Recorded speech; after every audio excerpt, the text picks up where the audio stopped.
उत्तर पश्चिम संसदीय क्षेत्र से 14वीं लोकसभा के सदस्य थे। वह शहरी विकास संबंधी संसदीय स्थायी समिति के सदस्य थे। इससे पूर्व पश्चिम बंगाल विधानसभा के सदस्य भी रहे। श्री सुधांशु शील जी का निधन 81 वर्ष की आयु में 14 मई 2026 को कोलकाता, पश्चिम बंगाल में हुआ। मेजर जनरल भुवन चंद खंडूरी उत्तराखंड के गढ़वाल संसदीय निर्वाचन क्षेत्र से 10वीं, 12वीं, 13वीं, 14वीं और 16वीं लोकसभा के सदस्य थे। वे रक्षा संबंधी संसदीय समिति तथा वित्त संबंधी संसदीय समिति के सभापति भी रहे। वह अन्य कई संसदीय समितियों में भी अपनी सेवाएं दी। उन्होंने सड़क परिवहन, राजमार्ग मंत्री तथा शहरी विकास, गरीबी उपशमन मंत्री के रूप में भी अपनी सेवाएं दी। श्री खंडूरी जी 2 बार उत्तर प्रदेश के उत्तराखंड के मुख्यमंत्री भी रहे। मेजर जनरल भुवन चंद खंडूरी जी का निधन 91 वर्ष की आयु में 19 मई 2026 को देहरादून, उत्तराखंड में हुआ। श्री केपी धन पालन केरल के चाला कुंडी संसदीय निर्वाचन क्षेत्र से 15वीं लोकसभा के सदस्य थे। वे वाणिज्य संबंधी संसदीय समिति के सदस्य तथा कंप्यूटर के प्रावधान संबंधी संसदीय समिति के सदस्य भी रहे। श्री केपी धनपालन का निधन 76 वर्ष की आयु में 30 मई 2026 को एर्नाकुलम, केरल में हुआ। श्री प्यारेलाल संगवार उत्तर प्रदेश के घाटमपुर संसदीय निर्वाचन क्षेत्र से 13वीं लोकसभा के सदस्य थे। इससे पूर्व 2 कार्यकालों के लिए उत्तर प्रदेश विधानसभा के सदस्य भी रहे। श्री प्यारेलाल संगवार का निधन 71 वर्ष की आयु में 8 जुलाई 2026 को दिल्ली में हुआ। सभा अपने 6 पूर्व साथियों के निधन पर गहरा शोक व्यक्त करती है और शोक संतप्त परिवारों के प्रति संवेदना व्यक्त करती है। माननीय सदस्यगण, मुझे अत्यंत दुख के साथ सभा को कतर के फादर अमीर महामहिम शेख अहमद बिन खलीफा अल थानी के निधन के बारे में भी सूचित करना है। महामहिम शेख अहमद बिन खलीफा अल थानी ने जून 1995 से जून 2013 तक 18 वर्षों तक कतर के अमीर के रूप में कार्य किया। उन्होंने आधुनिक कतर की नींव रखी और उसे विकास और समृद्धि की महान ऊंचाइयों पर पहुंचाया। उन्होंने भारत कतर संबंधों के संवर्धन में भी महत्वपूर्ण भूमिका निभाई। महामहिम शेख अहमद बिन खलीफा अल थानी का निधन 74 वर्ष की आयु में 12 जुलाई 2026 को निधन हो गया है। सभा महामहिम अमीर शेख अहमद बिन खलीफा अल थानी के निधन पर कतर के लोगों और शाही परिवारों के प्रति अपनी गहरी संवेदना व्यक्त करती है। अब सभा दिवंगत आत्माओं के सम्मान में मौन रहेगी।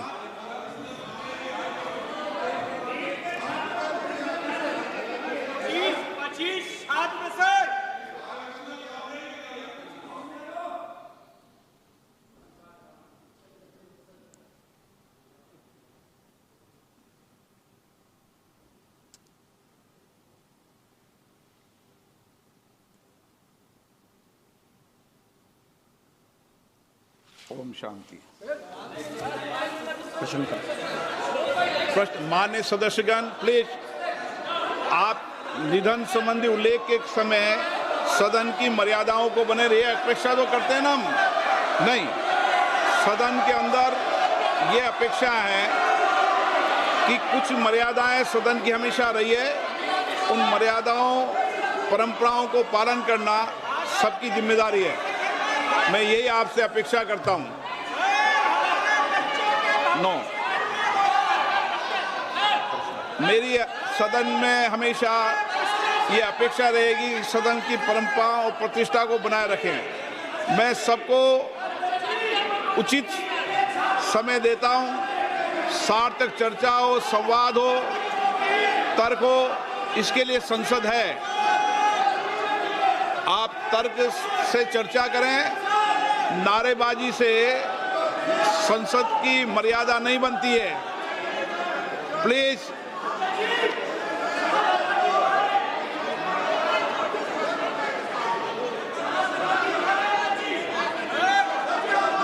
प्रश्नकाल।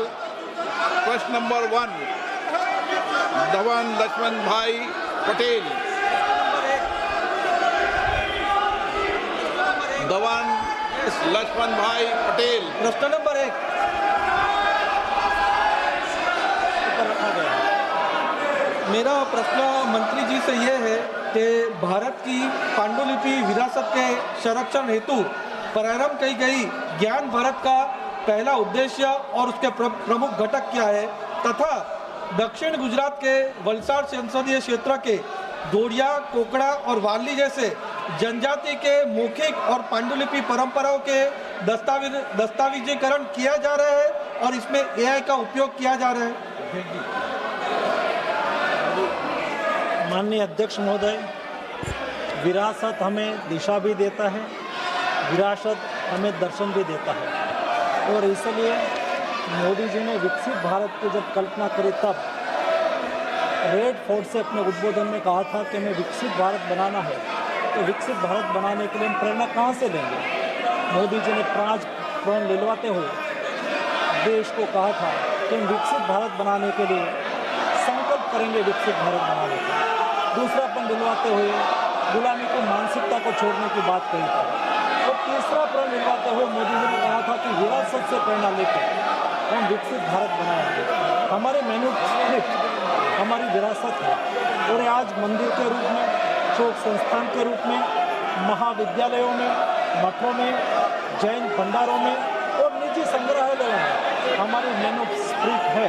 ये मैन्युस्क्रिप्ट को हम ज्ञान भारत मिशन के द्वारा उसको आरक्षित करने के लिए, डिजिटलीकृत करने के लिए, रिसर्च ड्रिवन बनाने के लिए, जन सुलभी बनाने के लिए मोदी जी ने ज्ञान भारत मिशन का लॉन्च करा, और ये ज्ञान भारत मिशन के द्वारा देश में आज 1 करोड़ से अधिक मैन्युस्क्रिप्ट का सर्वे करा गया।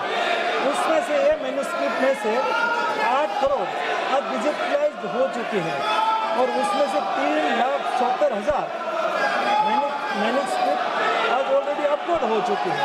और उसमें माननीय सदस्य ने कहा है कि अपनी लोकल लैंग्वेज में भी कोई जो मैन्युस्क्रिप्ट होगी तो उसको भी सर्वे में शामिल करके उसके प्रति संशोधन करा जाएगा और डिजिटलाइज करा जाएगा। माननीय सदस्यगण, संसद लोकतंत्र का सर्वोच्च संस्था है। मेरा आपसे आग्रह है, आप सदन के अंदर सार्थक चर्चा करें, संवाद करें, लोगों की जन आकांक्षाओं, अपेक्षाओं को रखें। मैं सभी माननीय सदस्यों को उचित नियमों के तहत पर्याप्त समय, पर्याप्त मौका दूंगा। मेरा आपसे आग्रह है कि तख्तियां और नारेबाजी से सदन की मर्यादा नहीं बनती है। मेरा आग्रह है कि सदन का प्रथम दिन है और इस परंपरा को तोड़ना चाहिए कि प्रथम दिन सदन नहीं चलेगा। मैं हमेशा आपसे आग्रह कहता हूं कि आपको पर्याप्त अवसर, पर्याप्त समय मिलेगा। नियमों के तहत नोटिस दीजिए, सदन नियमों प्रक्रियाओं से चलता है। मैं आपको पर्याप्त समय दूंगा। अभी प्रश्नकाल है, प्रश्नकाल के अंदर नारेबाजी करना, तख्तियां लहराना उचित नहीं है। आप सब वरिष्ठ सदस्य हैं, प्लीज आपसे आग्रह है कि अपनी सीट पर बैठें, सदन चलाने में सहयोग करें।